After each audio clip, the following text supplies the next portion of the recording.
जंग के ज्यादातर दो, लेकिन ये कहानी एक ऐसी जंग की है जो ना ही ताकत के लिए लड़ी गई और ना ही शोहरत के लिए। ये जंग लड़ी गई थी मोहब्बत के लिए, और मेरा मानना है कि प्यार के लिए लड़ना बाकियों से ज्यादा मायने रखता है। विजयगढ़ का राजा कठोर सिंह अपनी ताकत के लिए जाना जाता था। उसने अपने आसपास के छोटे स्वतंत्र राज्य पर कब्जा कर लिया था।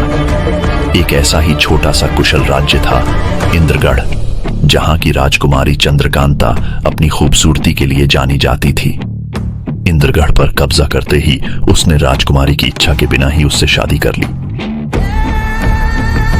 शादी में बहुत से राज्यों के राजा और राजकुमार आए, और उनमें से एक था नौगढ़ का युवा राजकुमार पृथ्वीराज। चंद्रकांता को देखते ही पहली नजर में उससे प्यार हो गया। चंद्रकांता भी उससे नजर हटा नहीं पाई। जब कोई इंसान इश्क में होता है तो उसे सिर्फ एक इंसान नजर आता है, वह जिसे वो इश्क करता है। उस समय वो ना अपनी परवाह करता है और ना जमाने की। उसे ना अपने आप पर काबू होता है और ना ही किसी अंजाम का डर।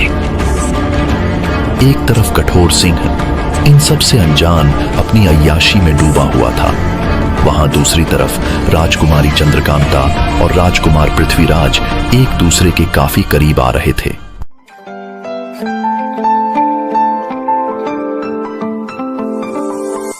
रूहदारे तेरी मेरी जो हमने कही रब ने मानी, कहने लगी खामोशी जो हमने सुनी रब ने मानी। ये बारिशें है नूर की जो मिल गया है, जो मिल गया साथ तेरा। हुए जी हुए इश्क में हम राजी, हुए जी हुए इश्क में हम राजी, हुए जी हुए इश्क में हम राजी, हुए जी हुए इश्क में हम राजी, हुए जी हुए इश्क में हम राजी, हुए जी हुए इश्क में हम राजी, हुए जी हुए इश्क में हम राजी, हुए जी हुए इश्क में हम राजी।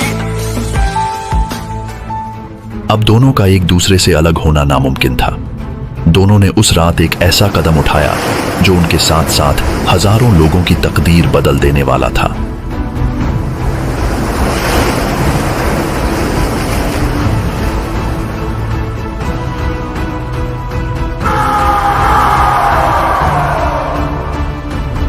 कठोर सिंह ये बेइज्जती बर्दाश्त नहीं कर सकता था। अब जंग के अलावा उसके पास कोई और रास्ता नहीं था, लेकिन उसके सामने दो समस्या थी। पहला, नौगढ़ का बड़ा राजकुमार और पृथ्वीराज का बड़ा भाई हिमाद्री राज। युद्ध भूमि में उसे हराना उसके लिए बहुत ही मुश्किल होगा। और दूसरा, नौगढ़ में घुसना। पूरा राज्य ऊंची दीवारों से घिरा हुआ है, अब तक उसे किसी ने पार नहीं किया। सिर्फ एक इंसान था जो उसकी मदद कर सकता था, सूरजगढ़ का राजा अभिमन्यु। सिर्फ 300 सैनिक थे उसके राज्य में, लेकिन वो सभी महान योद्धा थे। हर एक 100 के बराबर था। आज तक कोई भी उसके राज्य में घुस नहीं पाया।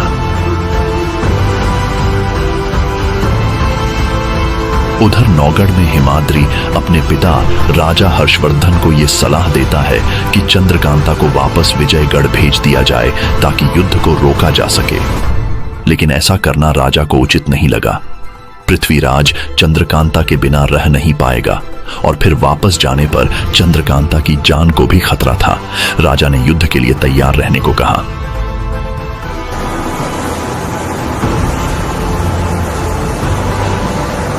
कठोर सिंह ने अभिमन्यु को यह बोलकर युद्ध में लड़ने के लिए तैयार कर लिया कि पृथ्वीराज ने जबरदस्ती करके चंद्रकांता को उसके मर्जी के बिना उसे उठाकर ले गया।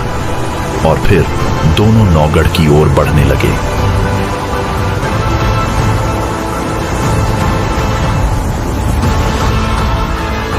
वहां नौगढ़ में लोगों के बीच अपनी नई राजकुमारी को लेकर उत्सव का माहौल था। आने वाले सैलाब से बेखबर लोग खुशियां मना रहे थे। लेकिन राजा हर्षवर्धन और हिमाद्री को आने वाले खतरे का पूरा अंदाजा था। कई दिनों के सफर के बाद कठोर सिंह और अभिमन्यु नौगढ़ पहुंच गए। वहां पहुंचते ही उन्होंने जंग का ऐलान कर दिया। दिन बीतते रहे और जाने जाती रही, लेकिन जंग का कोई नतीजा सामने नहीं आ रहा था। नौगढ़ की ऊंची और मजबूत दीवारों को पार करना नामुमकिन साबित हो रहा था, लेकिन इस युद्ध में कठोर सिंह को ज्यादा नुकसान उठाना पड़ रहा था। इसी तिलमिलाहट में उसने वहां के मंदिरों को भी तहस नहस कर दिया। आज नहीं तो कल उसकी हार पक्की थी, और तभी कठोर सिंह के शातिर दिमाग में एक ख्याल आया। उसने राजा हर्षवर्धन को एक पैगाम भेजा। उसमें युद्ध खत्म करने का एक तरीका था। उसमें लिखा था कि नौगढ़ और विजयगढ़ की तरफ से एक एक सर्वश्रेष्ठ योद्धा आपस में लड़ेंगे, और जो भी जीतेगा वह पक्ष विजयी घोषित कर दिया जाएगा। अगर कठोर सिंह का योद्धा जीतता है तो वह 1 लाख स्वर्ण मुद्राएं लेकर वहां से चला जाएगा, और अगर उसकी हार होती है तो वह 1 लाख स्वर्ण मुद्राएं देकर चला जाएगा। राज्य के भले के लिए हिमाद्री ने राजा को यह प्रस्ताव स्वीकार करने को मना लिया। हजारों लाखों लोगों की जान इससे बच सकती थी, और अपने राज्य का सर्वश्रेष्ठ योद्धा होने के नाते उसने खुद ये चुनौती स्वीकार की। उसे भली भांति पता था कि उसका सामना किससे होने वाला है। अभिमन्यु को पराजित करना बहुत ही मुश्किल होगा। आज तक अभिमन्यु को किसी ने नहीं हराया। कुछ लोग तो ये भी मानते हैं कि वो अमर है। जाने से पहले वो अपनी पत्नी और अपने बेटे को जी भर के देखना चाहता है।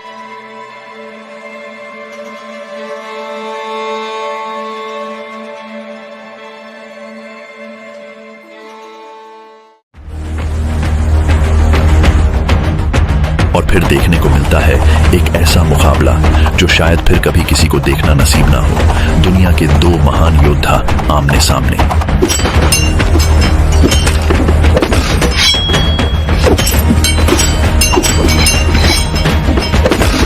बहुत देर तक लड़ने के बाद आखिरकार हिमाद्री से एक चूक हो जाती है, और वो अभिमन्यु के वार से बच नहीं पाता है, और वो शहीद हो जाता है।